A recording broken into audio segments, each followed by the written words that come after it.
And I want to show this clip, 8B, about when he first became interested in mass shootings.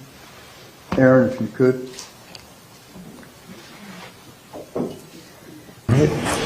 And so you shared with me that you had this thought about shooting up the school. For a very long time. When did it first, and we talked about this earlier this morning, but when did the idea first pop in your mind, or you first think about it? 14, 13. Age 13 or 14? Yeah. And what was it at age 13 or 14 again that this thought came up? Was it when you were reading the books that we were talking? Yeah, I was reading the books. Okay. Yeah. And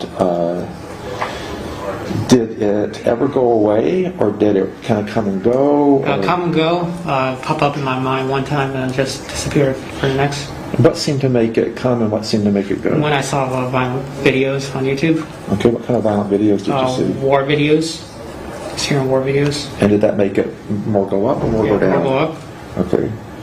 And then I watched documentaries. Okay, what kind of documentaries? Columbine Massacre documentary. Right. I think it was 42 hours or something. There was another, same thing, but with Virginia Tech. With Virginia Tech? Yeah, Virginia Tech. And there was one on Elliot Rogers. Okay, and did he give you any details about what he got from watching the mass murders? Yes, he would explain that he learned several things. One, he learned about the weapons that they used. He learns what may be called tactical type moves, so how to watch your corners, for example. So he explained and described what that meant. So if someone's coming around or behind you in the corner, how to watch so that can also help you complete your shootings. He talked about different strategies about entering quickly if you want to accomplish your goal, and maybe how to exit. And he described different types of ammunition to me that could be used. And at times he described during the interview his knowledge of how long it might take the police to get to a school, the limited time you might have to accomplish shooting as many people as you wanted to shoot, and moving into the shooting itself, he talked in much more detail about the preparation. Okay. And I'd like to play clip 8C, Aaron, please.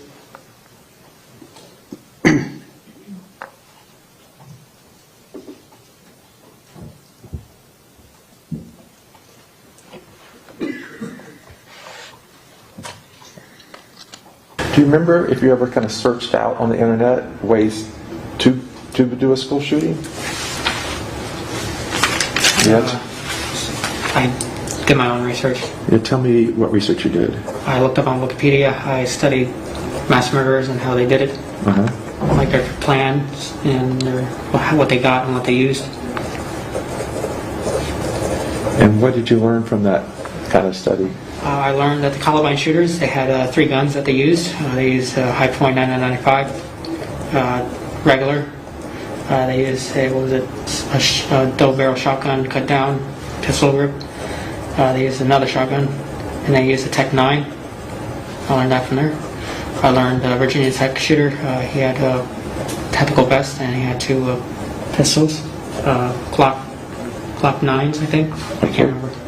I don't remember what brand, but he went to the gun range and he sighted them in. Okay. And I learned about Aurora Borealis. Guy used a Smith & Wesson P1542. And how I know he used it, it doesn't even say on Wikipedia, but it actually shows the brand on police documents. Okay. And so you could figured that out, yeah, what he used? Yeah. And when you said Aurora Borealis? Movie theater shooting in Colorado. Yeah. Yeah. Okay. James Holmes. Yeah. Yeah. All right, and were there any lessons you learned? I mean, those are sort of the facts of what they did. Did you learn anything from reading those facts? Yeah, they watched the corners. They kept the distance away from people. And they went in as fast as possible. Okay. And the police didn't do anything. And what did all that mean to you as far as what you're thinking about? My thinking is if I do go on school campus, the police are not going to do anything, and I have a small opportunity to shoot people for maybe 20 minutes.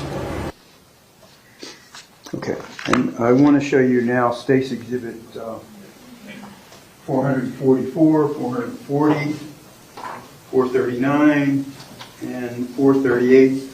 Dr. Scott, and ask you, you recognize that that's the social media? Yes. Okay, and is that what you were describing, the various shootings that he told you he researched on the internet? Yes. Okay. And I want to show you, you mentioned Carrie Jan's records. Yes. So I want to show you, Dr. Scott, counsel, I showed it to you. It's pages 13, 14, 15, 16, 17, 18, 19, 20, 21, 22, 23, 24, 25, 58, 148, 112, 125, 124, and 139. I ask you, Dr. Scott, have you reviewed these documents? Yes, I have. Okay. And how did those documents from Carrie Jan aid you in forming your opinion? I would say two key areas. One is this is during mostly the 8th grade period, but some of the 7th grade period, but mostly the 8th grade, her behavior log. And it establishes many of the conduct disorder criteria we talked about on Tuesday. And I gave you several examples from her records and behavior log about that. But it also establishes that he was starting to have these interests in guns and shooting and violence as early as the 8th grade. And it also indicates that he's having some preoccupation with what could be called inappropriate sexual pictures that are being drawn on his homework. And so she records that he has some stick figures, for example, shooting each other. So there's this interest as depicted in his own drawings about people killing each other.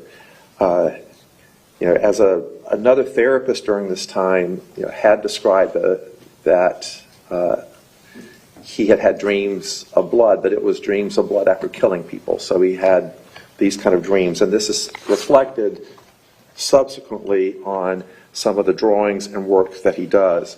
Even if a topic was brought up, for example, about the killing of President Lincoln, he would ask questions such